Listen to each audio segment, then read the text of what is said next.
Bonjour, je suis Patrice Darmon, je suis diabétologue au CHU de Marseille. On est ici au congrès de la SAFD à Lille et je voulais vous entretenir d'insulinothérapie basale dans le diabète de type 2. Donc c'est une problématique évidemment quotidienne pour les cliniciens. On estime qu'il y a à peu près 100 000 patients qui sont initiés en insuline basale en France chaque année, dont la moitié environ à l'hôpital et la moitié en ville. On discute de cette problématique aujourd'hui parce que on a en fait des outils qui sont à notre disposition, qui sont plus nombreux maintenant sur les insulines, les nouvelles insulines.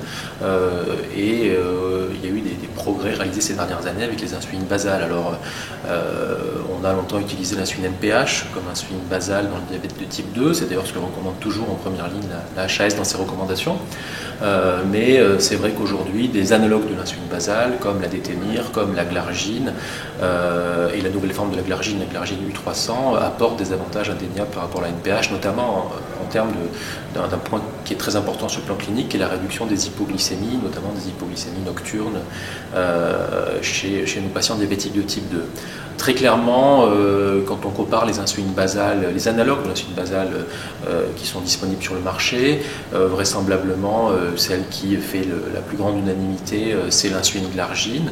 Alors, parce que généralement, avec une seule injection par jour, on arrive à obtenir un bon équilibre glycémique chez ces patients, donc avec moins d'hypoglycémie, comme je disais, qu'avec la NPH. Aujourd'hui, il existe différentes formes de glargine sur le marché, c'est un peu à ça qu'est confronté le clinicien. C'est le choix entre la glargine de référence, la Lantus, pour ne pas la nommer, et puis aujourd'hui, un biosimilaire de la glargine, qui est commercialisé sous le nom d'Abazaglar par les laboratoires Lilly, qui a l'avantage d'être moins coûteuse que l'insuline Lantus de référence et qui a montré sa parfaite innocuité et sa parfaite similarité avec l'insuline de référence. On a aussi un troisième choix maintenant qui est disponible depuis quelques temps, qui est la glargine U300, qui est une insuline développée par Sanofi, qui est en fait de la glargine mais plus concentrée, ce qui a conféré des propriétés pharmacologiques un peu différentes à l'insuline, un profil plus plat, plus prolongé. On retrouve chez certains patients un bénéfice clinique à utiliser cette insuline, notamment chez les patients diabétiques de type 2 déjà traités par insuline basale, soit en association avec des antidiabétiques oraux, soit avec un schéma basal-bolus. Et chez ces patients-là, lorsque les doses d'insuline basale sont importantes, on a un bénéfice de la glargine U100 sur le risque d'hypoglycémie nocturne là encore.